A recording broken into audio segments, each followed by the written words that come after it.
Right, everyone, we're going to try and do this differently. We're going to try and do a recording in terms of doing the assignment. I don't know whether it's going to work, but we'll see how it pans out, and I'm pretty sure we'll get feedback on it. So insofar as the assignment is concerned, you need to read the case study yourself.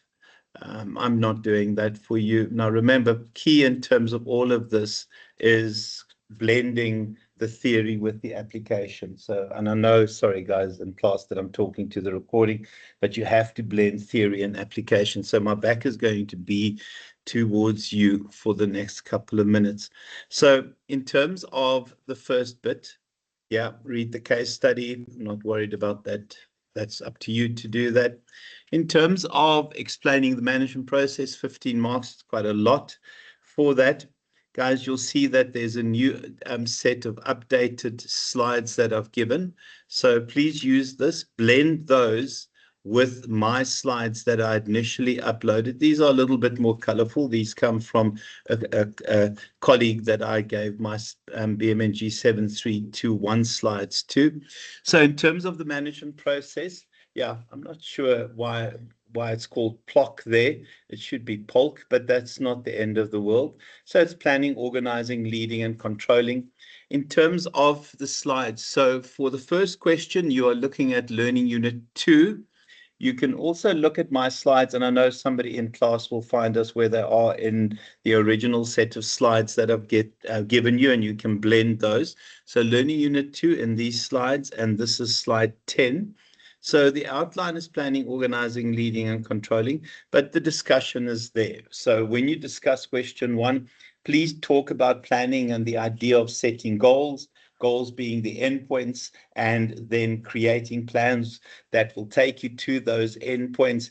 Key in terms of that is that those plans essentially will give you the roadmap that will take you to the objectives that you've set as part of the planning process. So planning really is about creating this future and reflected in an objective. Doesn't matter now the level of objective, and then the plan, the roadmap of how to get to that objective.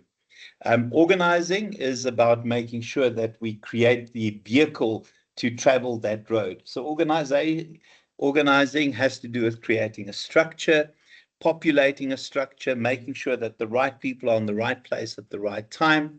Leading is about people, and here it's about creating the environment within which people can be fantastic.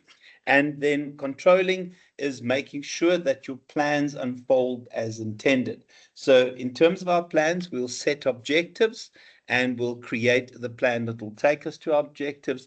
Controlling is checking how well we do it. So each objective will have sets of standards that are reflected in terms of controlling. And here we monitor against those standards to see whether we're performing at a level so that ultimately our plans would become a reality. So that's the first question, and it is Learning Unit 1 slides. The most important slide is 12, but you can also look at slide 10, and there's some examples of videos to watch there as well.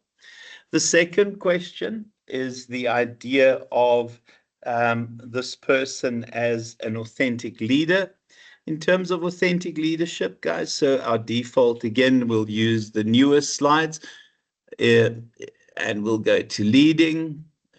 We won't do that. Control F, authentic.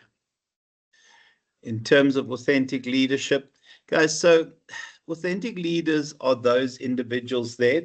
I see that I'll look at how many marks are allocated. I might have to give you a little bit of additional material.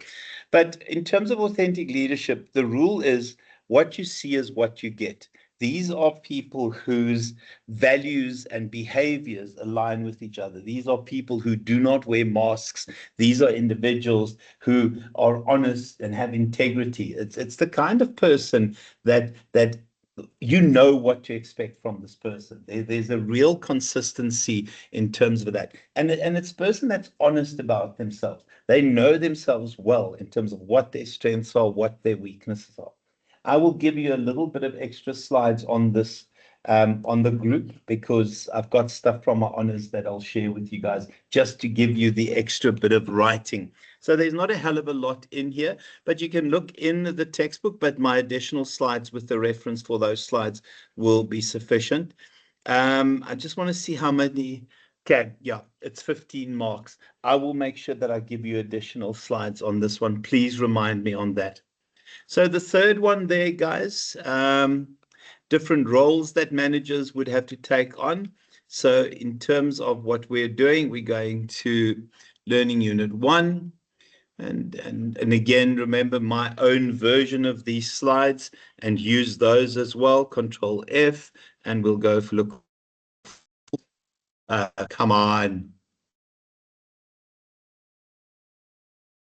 Okay, so management roles aren't here. That sounds like a load of nonsense. Let me just make sure I've opened the right learning unit, guys, and that I'm not being an idiot. Hold on. I am being an idiot. It should be learning unit 2. And that's why, ladies and gentlemen, you need a better lecturer. Control F, roles. I know that I'm recording this. So in terms of the managerial roles, so in addition to the process, there are a number of roles we expect from managers. Please also look at the other slides that I've uploaded, the original set of slides. So there's 3 broad roles: the interpersonal roles, the get along with people roles, and then the informational roles, the obtaining and sharing information roles, and then the decision-making roles, those roles where you use that information to take decisions that would change things inside an organization. In terms of each of these, you'll see the figurehead, leader, and liaison rules. I'll see if she's discussed it. There they are. The figurehead is the individual that will attend cutting of ribbons and opening of new stores if you're the CEO of Pick and Pay and those kinds of places. The leader is that particular role where you create an environment where people can be fantastic. The liaison role is that link between internal managers and contacts within the organization and external individuals. In terms of the informational role, monitor means to check the environment, to keep an ear to the ground, to make sure that we predict and start anticipating changes that might take place. Disseminator means you share the information so that people are on the same page. And then spokesperson, this is when you go out and you meet with stakeholders outside. You present information and also inside the organization. And then the decision, it shouldn't be entrepreneur, it should actually be intrapreneur. Every organization expects every single individual to be an entrepreneur, to come up with new ideas, to suggest new products, etc. Disturbance handler is about conflict and conflict management. Resource allocator, making sure that the right people have the right budget with the right equipment at the right time to make our plans a reality. And negotiator, this could be dealing with trade unions, dealing with salary increases, dealing with issues that need to be attended to inside the organization. Again, look at my slides as well in terms of that. And then where is that? Okay, and then the skills we need. So we're staying within the same learning unit. So let me not bugger it up again. Was it this one? Yeah. And skills. Okay, managerial skills.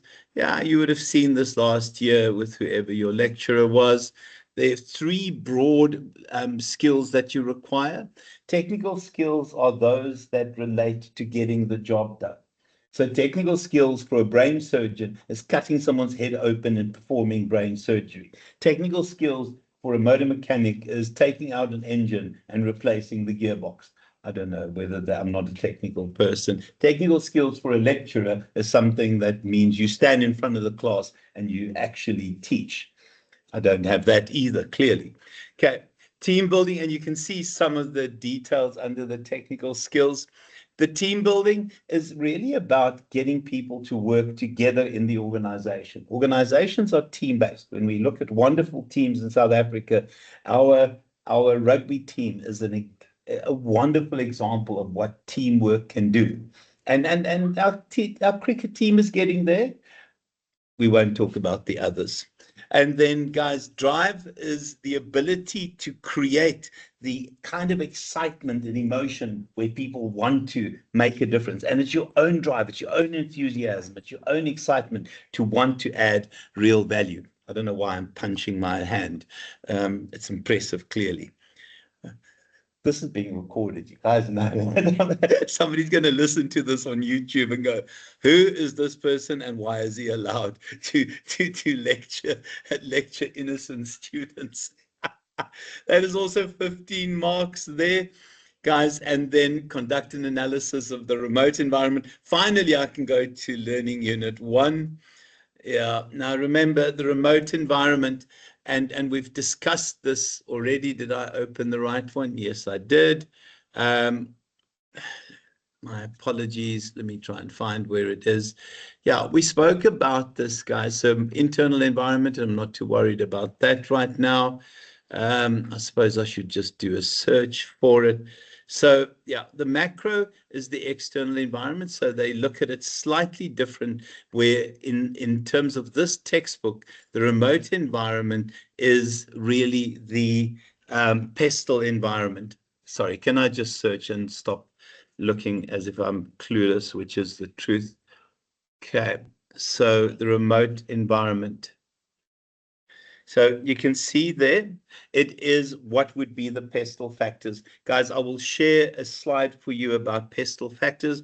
We know in terms of this, when you do this analysis, and you would have done it in first semester as well with that assignment where you create your own business, you need to look at what political elements, what economic elements, what social, what technical or technological, what natural environmental elements, and what legal elements will impact your organization, and then do an analysis of that.